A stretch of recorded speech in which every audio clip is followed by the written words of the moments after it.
Assalamualaikum warahmatullahi wabarakatuh. Salam sejahtera bagi kita semua.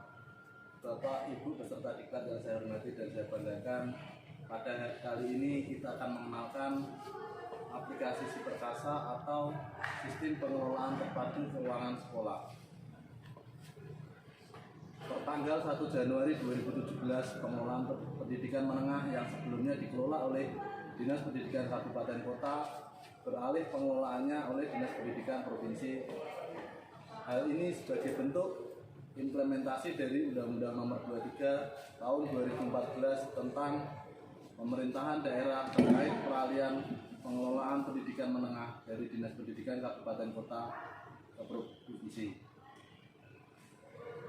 Berdasarkan laporan hasil pemeriksaan BPK RI atas sistem pengendalian intern tahun anggaran 2017-2019 yang berdampak signifikan mempengaruhi opini WTP. Di antaranya, pengendalian atas pengelolaan keuangan pada sekolah-sekolah negeri oleh Dinas Pendidikan dan Kebudayaan dinilai kurang memadai.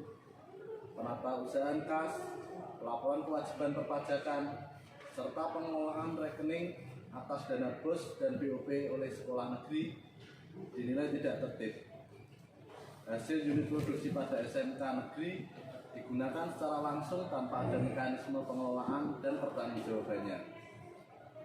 Pengelolaan dan penatausahaan barang milik daerah di sekolah dinilai kurang memadai.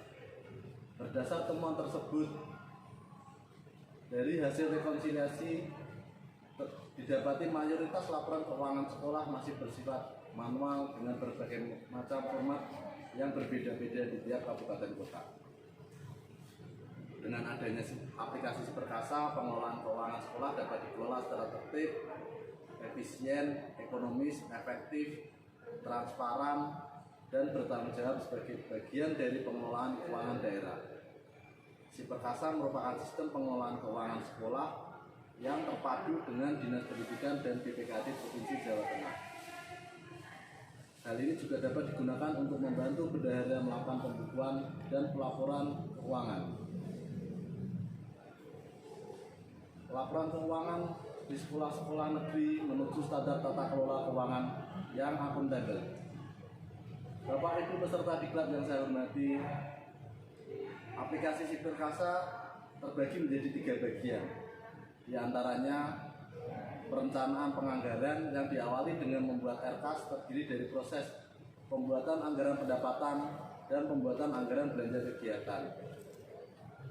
Yang nomor 2 adalah pelaksanaan atau penatausahaan, merupakan proses administrasi realisasi perencanaan anggaran sekolah, mencatatkan realisasi uang masuk dan uang keluar, mencatatkan mutasi keuangan sekolah, tetapi pencatatan ini hanya dapat mencatat transaksi keuangan sesuai dengan yang direncanakan dalam RKAS atau dalam perencanaan.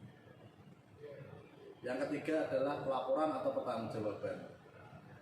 Pada aplikasi SiPerkasa, Bapak Ibu tidak perlu mengkhawatirkan terkait pelaporan karena secara otomatis pelaporan akan dibuat melalui sistem mulai dari laporan realisasi, neraca, buku pembantu pajak, buku pembantu umum, dan lain sebagainya. Dengan adanya aplikasi SiPerkasa diharapkan mempunyai nilai tambah. Di antaranya pengelolaan keuangan bendahara sekolah menjadi lebih mudah. Monitoring pelaksanaan anggaran dapat dilakukan Dinas Pendidikan kepada sekolah secara lebih efektif. Pelaporan dan pertanggungjawaban keuangan dapat dilaksanakan secara lebih efektif, efisien, dan didukung dokumen pertanggungjawaban yang terintegrasi. Laporan pertanggungjawaban sekolah sesuai standar akuntansi pemerintah atau SAP. Pertanggungjawaban penggunaan keuangan sekolah sesuai standar nasional pendidikan atau SMP. Bapak Ibu beserta diklat yang saya hormati dan saya banggakan, selanjutnya mari kita berdiskusi lebih lanjut terkait aplikasi SiPerkasa. Semoga pembelajaran kali ini bisa bermanfaat bagi kita semua. Kurang lebihnya saya mohon maaf. Wabillahi taufiq wal hidayah. Wassalamualaikum warahmatullahi wabarakatuh.